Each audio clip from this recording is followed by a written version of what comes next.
क्रोधानं एकदा का मनात शिरकाव केला की शहाणपणाचे सगळे दरवाजे बंद होतात.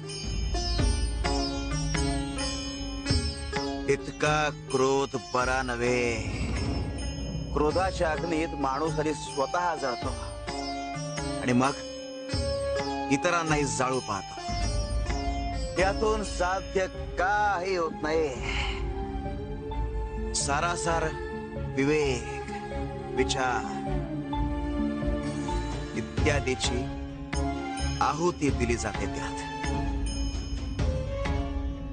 आणि होतो तो फक्त नाश.